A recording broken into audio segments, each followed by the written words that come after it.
Psalms 147, verse 5. Psalms chapter 147, verse 5. It reads, "Great is our power, and of great power. His understanding is infinite." Yahawashi had infinite understanding. Infinite.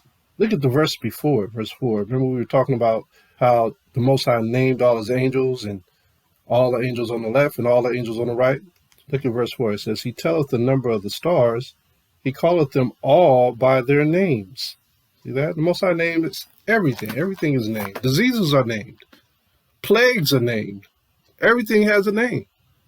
If we knew the name, guess what? And we had the faith that Yahawashi had, then we could rebuke that plague. Well, we don't even know the names of these plagues. We don't know the true name of COVID-19. We don't know the true name of AIDS. How are we going to rebuke it? It's like rebuking something without using Yahawashi's name, without using the Most High's name. We will never be able to rebuke these plagues. That's why we only have to use Yahawashi. He's the only one who knows the names of these plagues, and these illnesses, and these sicknesses, and these demons. We don't know the names. Crazy thing is, in the book of Enoch, he names all the demons, but we don't know which demon controls which to rebuke. So that's why we go through Yahawashi. Everything we rebuke through Yahawashi, Yahawah Ba'ashem Mashiach Yahawashi. We got to do it through his name. All right. Yahawashi's movements was according to the Father's Spirit. He cared nothing of the flesh. He only cared only of those who moved or had the minds of the things of the Spirit. That's all he cared about. That's why they didn't see him. That's why the Pharisees didn't understand who he was. That's why the people didn't know. And like I said, in the New Testament, our people were destroyed for lack of knowledge. You never want to show up to a battle with the wrong weapon. Always want to have the right weapon. You show up to a spiritual battle, you better have some spiritual weapons. And this is what Yahawashi had. He had the spirit of being able to conquer anything that you had the will to defeat. Anything that was supernatural, Yahawashi could defeat.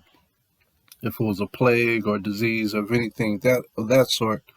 And this is why the high priest and the Pharisees and the Sadducees were against him so tough, because he was healing these demons of which they have forgotten their names, because they weren't the real, because a lot of them were not real Pharisees or not real Sadducees or not real priests of the Levitical line. So when you look at Matthew chapter 12, verse 24, it talks about, let's go there, Matthew 12, 24. This is how they felt about Yahawashi, because he was rebuking these demons by name. And so they had a nickname for Yahawashi, and this is what the Pharisees called him, mockingly. I'm sorry, let's go to Matthew 12 and 22. Matthew 12 and 22, and it says, "Then was brought unto him one possessed with a devil, blind and dumb, and he healed him, and so much that the blind and dumb both spoke and saw." Because that's a plague. That's you got a lot of people who have disabilities. They're born with disabilities.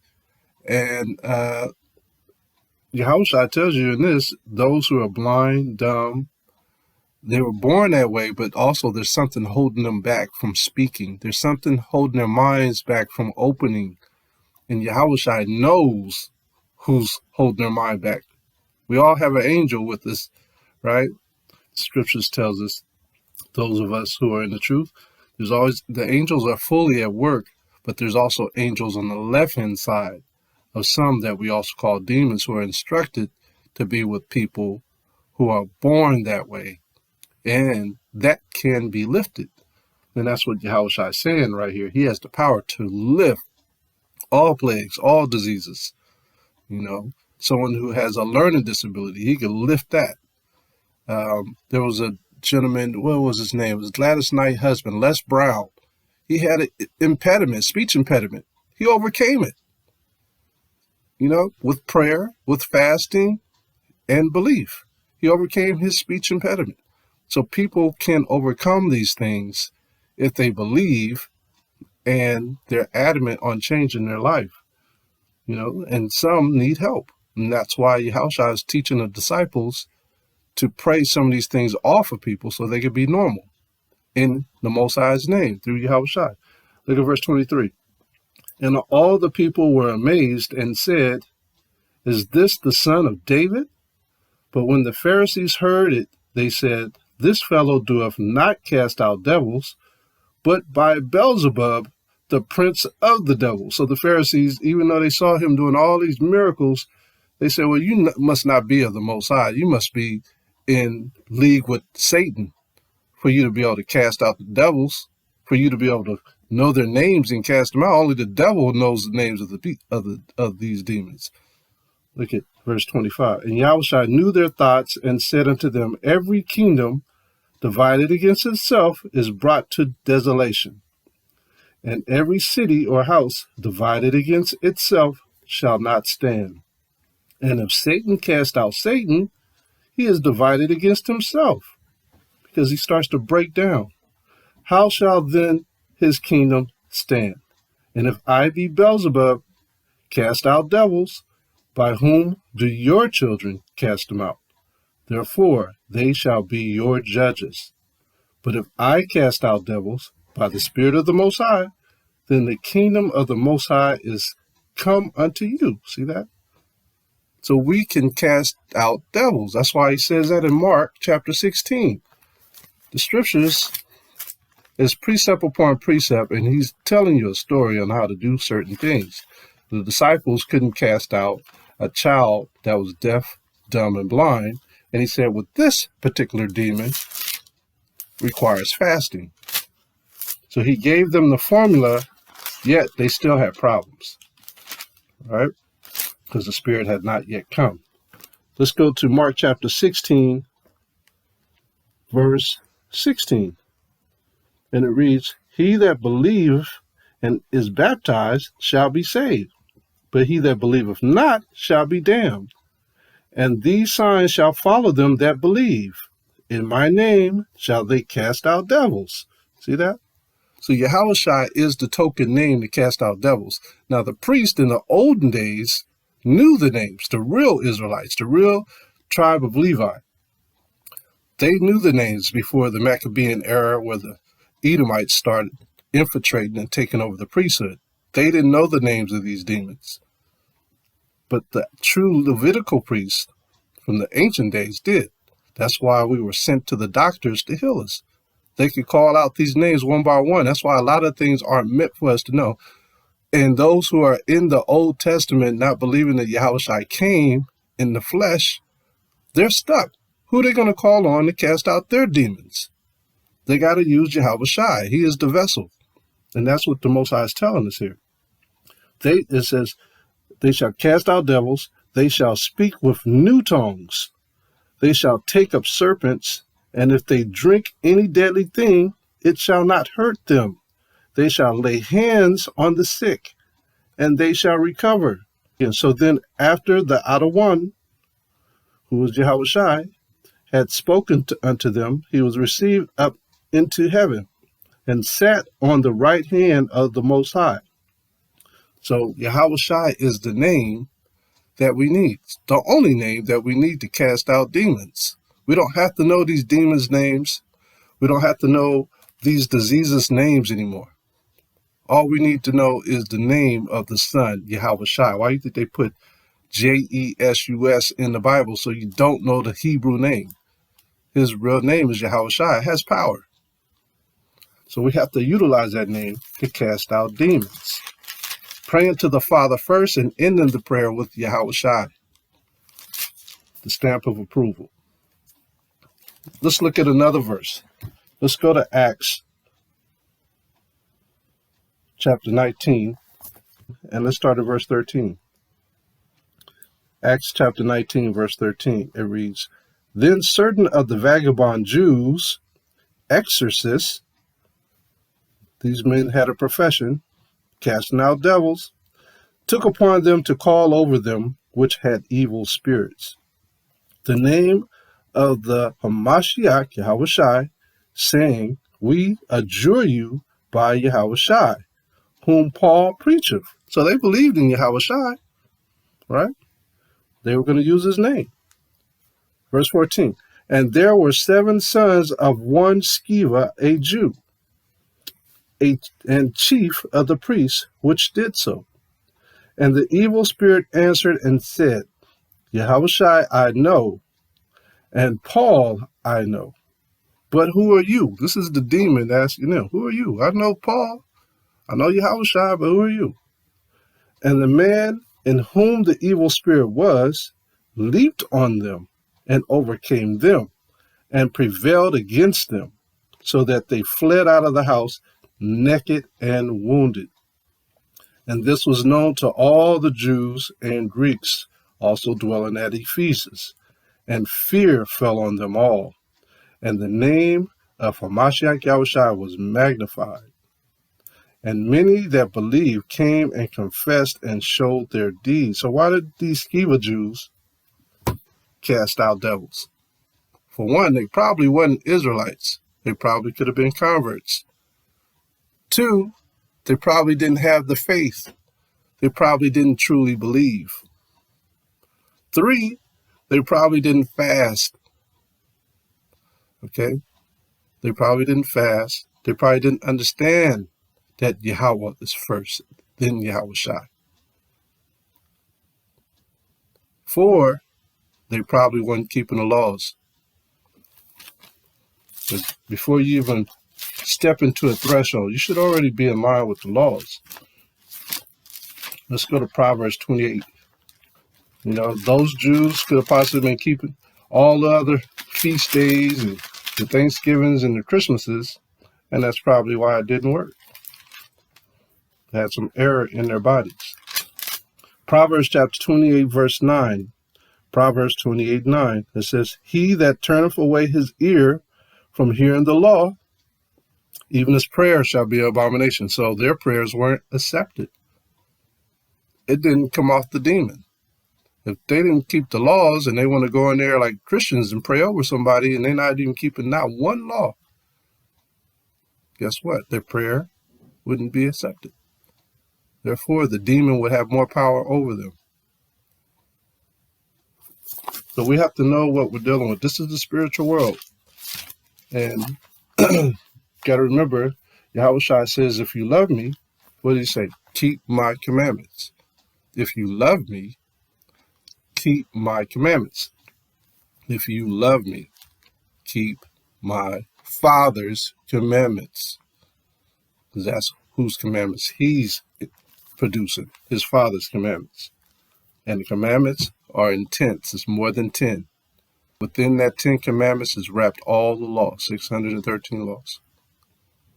Let's go to Jeremiah chapter 5, verse 25. Jeremiah 5 and 25, because some of you don't believe that those Jews, because they had the name Jews, you thought that they were Jews. Not necessarily in the New Testament. A lot of converts due to the Greek captivity. Let's go to Jeremiah 5 and 25. Jeremiah 5 and 25, it reads, Your iniquities have turned away these things, and your sins have withholden good things from you. For among my people are found wicked men. I'll read that again. For among my people are found wicked men. They lay wait as he that setteth snares. They set a trap. They catch men. Don't you think those men, those vagabond Jews that went in, don't you think they asked for money before they performed that work?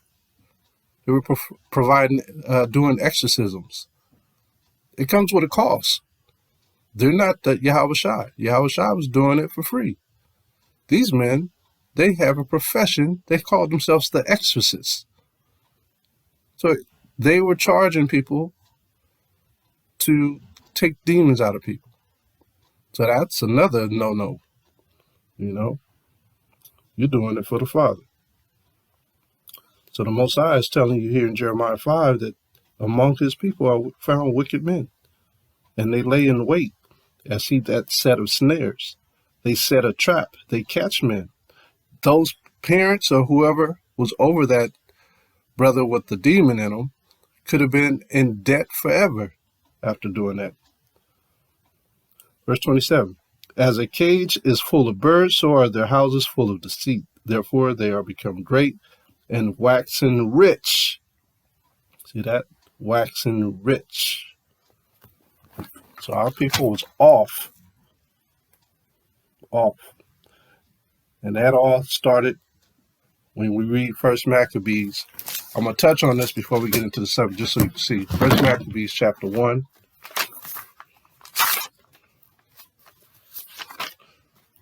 First Maccabees chapter 1 and verse 11. First Maccabees 1 and 11.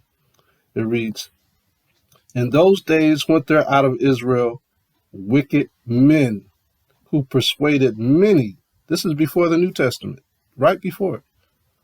Who persuaded many, saying, let us go and make a covenant with the heathen that are round about us. For since we departed from them, we have had much sorrow. So this device pleased them well. What device? A license to sin. That's the device, a license to sin and teach others to sin. That's why Yahawashi said, those who teach men so shall be called least in the kingdom of heaven. In Matthew chapter 5. Verse 13. Then certain of the people were so forward herein that they went to the king, who gave them license to do after the ordinances of the heathen. See that? They had license to do after the ordinance of the heathen. So this is why Jerusalem got trodden down with all these different people who did various different things, who worshiped various different gods in Israel, who polluted the land, who ate what they wanted to eat, had barbecues with pork, had grilled shrimp, grilled crab, you name it. They were doing it in Israel, polluting the people of Israel. Having bodegas all over Israel. They had bodegas back then too. Okay, you don't believe that, what I'm telling you, then let's look at a precept. And the precept in Matthew chapter 7, verse 21. Matthew 7 and 21, it says, not everyone that saith unto me, Yahawashi, Yahawashi, Hamashiach, Hamashiach, Jesus, Jesus, Lord, Lord, shall enter into the kingdom of heaven. But he that doeth the will of my Father, which is in heaven. What's the will? We already went over the will. The will is keeping the Most High's laws, statutes, commandments. Let's get it. Because if I don't say it, then you're going to be like, well, he didn't show us. So let's get it. Psalms 40 and 8. Can't have one without the other. Psalms 40 and 8. I delight to do thy will, O my power. Yea, thy law is within my heart. Thy law is within my heart. So those Skiva Jews didn't have the law within their heart. They didn't have the law. They didn't also have brotherly love if they was going to charge them. It doesn't say they were charging them, but that was their profession, to be exorcists. I'm sure they were paying. I'm sure they were asking for a debt, someone to pay them. Verse 22. Many will say to me, this is Matthew 7 and 22. Many will say to me in that day, Hamashiach, Hamashiach, Lord, Lord, Yahawashi, Yahawashi, Jesus, Jesus. Have we not prophesied in thy name? And in thy name have cast out devils? Some of them will cast out devils. Some of them will cast them out. And in thy name done many wonderful works. Right? Fed the people on Thanksgiving Day. Fed the people on Christmas Day. And then will I profess unto them, this is Yahawashi saying, I will profess unto them, I never knew you. Depart from me, ye that work iniquity. Therefore, whoever heareth these words, or these sayings of mine, and doeth them, I will liken him unto a wise man, which built his house upon a rock. You got to keep his laws. Those skeever Jews wasn't keeping the laws. The vagabond Jews wasn't keeping the laws. They didn't believe. They didn't truly believe. So that's what he meant when he said that demon jumped on them and beat them silly, because they didn't follow the laws.